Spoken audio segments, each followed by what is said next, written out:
మాట్లాడుతున్నారు. అది చాలా అనుచితమైన విషయం, కానీ అలవాటు చేశారు. ఇప్పుడు వైవాహిక బంధం మీద నమ్మకం లేదు, కానీ చంద్రబాబు నాయుడుతో బంధం మీద ఈయనకు చాలా ఎక్కువ నమ్మకం ఉంది. అవును, త్యాగరాజు ఈ టైటిల్ ఏంటండి ఇప్పుడు? త్యాగరాజు అని.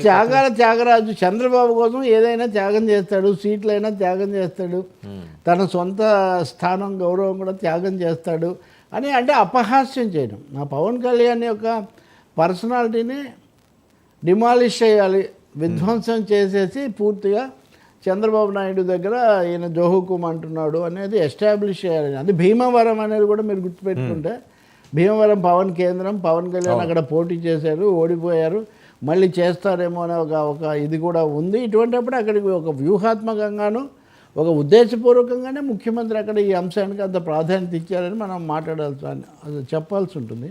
ఇంకా రెండవది పెళ్ళిళ్ళు ఎన్ని చేసుకున్నాడు, ఎందుకు ఏం అవసరం అండి, మాట్లాడే అంశాలు కూడా అది కూడా నాకు కూడా ఇద్దరు అమ్మాయిలను మీరు తనను కూడా కనెక్ట్ చేస్తారు. రాజకీయ పరంగా ఎవరు మాట్లాడినా తప్పు కాదు, కానీ మరీ దారుణంగా రియల్ లైఫ్ భార్యతో 3-4 సంవత్సరాలు ఎప్పుడూ కాపురం చేయలేని మ్యారేజ్ ఇస్తారని, అలాగే కార్లు మార్చినట్లు భార్యలను మారుస్తున్నారు ఒక సీఎం స్థాయి వ్యక్తి.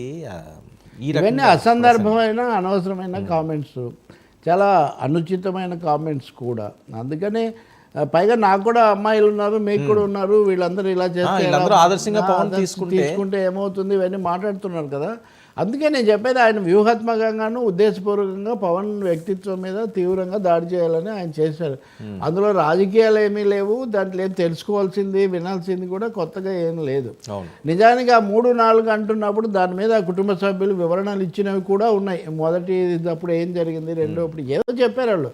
ఎవరు సమర్థిస్తారనేది నా ఉద్దేశం కాదు, కానీ నా కర్మ కొద్దీ ఇలా జరిగిందని. ఒక మనిషి అనేవాడు అంతకంటే ఏమంటాడండి? ఇప్పుడు నా కర్మ జగన్ అలా జరిగింది, అందరికీ ఇలా నేను అదే ఆదర్శం అనేది చెప్పడం లేదా నాకు Pawan Kalyan. Anybody what can anybody say. So ఈ పద్ధతి సరికాదు. ఇప్పుడు పైగా నాలుగో ఆమె ఎవరో కూడా మాకు తెలియదని కూడా నాగబాబు ఎప్పుడో ఒకసారి కామెంట్ చేస్తున్నట్టు నేను విన్నాను. కాబట్టి అసందర్భమైన విషయము, జగన్ దాడి చేయడానికి చాలా విషయాలు ఉన్నాయి, అవన్నీ వదిలేసి అంటే ఎంతసేపటికి పవన్ చాలా తక్కువగా, ఆయన అసలు ఏమీ లెక్క పెట్టక్కర్లేదు, ఆయనకి వ్యక్తిత్వం లేదు, క్యారెక్టర్ లేదు, చంద్రబాబు నాయుడు తొత్తు, చంద్రబాబు నాయుడుకి ఉంటాడు అనేదాన్ని ఆయన ప్రొజెక్ట్ చేయదలుచుకున్నాడు. బహుశా ఇది ఇంకా పెరుగుతుంది. మీరు ఈరోజు విన్నది కేవలం శాంపిల్, ట్రయల్, టీజరు మాత్రమే. భవిష్యత్తులో ఇంకా చాలా చరిత్ర చెప్తాను అది ఇది అని కూడా ఆయన అంటున్నారు. అందుకని దీన్ని నిజానికి ఇది మహిళలను ఉద్దేశించే చెప్తున్నారేమో అనుకుంటే, మహిళల్లో కూడా పవన్ కళ్యాణ్ అభిమానించే వాళ్ళు ఉంటారు. రెండవది ఇది పూర్తిగా ఉపయోగకరమా నష్టమా అనేది కూడా వైసీపీ ఆలోచించాల్సి ఉంటుంది. ఈ రాజకీయాలు లేకపోతే బీజేపీతో బంధం, లేకపోతే గతంలో ప్రత్యేక హోదా అని ఇప్పుడు మాట్లాడలేదు, ఇట్లాంటివి పక్కన పెట్టి దీని మీదే ఎక్కువగా నొక్కుతూ పోతే, దీన్నే ఎక్కువగా ముందుకు తెస్తే ఇది కౌంటర్ ప్రోడక్టివ్గా నెగిటివ్గా మారే అవకాశం ఉంటుంది అనేది కూడా ఒకటి గుర్తుపెట్టుకోవాల్సి ఉంటుంది. మన ప్రజలు తెలియగలిగిన వాళ్ళు, ఎక్కడ వ్యక్తిగత విషయం ఎంత ఉంటుంది, లేకపోతే ఇంకోటి ఏముంటుంది. ఇప్పుడు ఉదాహరణకు ఎన్టీఆర్ పెళ్లి చేసుకున్నప్పుడు కూడా దాని మీద ఎవరు బయట ఎంత చేసినా ప్రజలు ఆయన్ను కలిసి సభలకు వచ్చి ఆయనకు ఎప్పుడూ లేనంత విజయం చేకూర్చారు. 240 స్థానాలు ఎన్నో వచ్చాయి కమ్యూనిస్టులతో కలిసి, 250 పైన వచ్చాయి. కాబట్టి ప్రజలను కూడా తక్కువ అంచనా వేయకూడదు.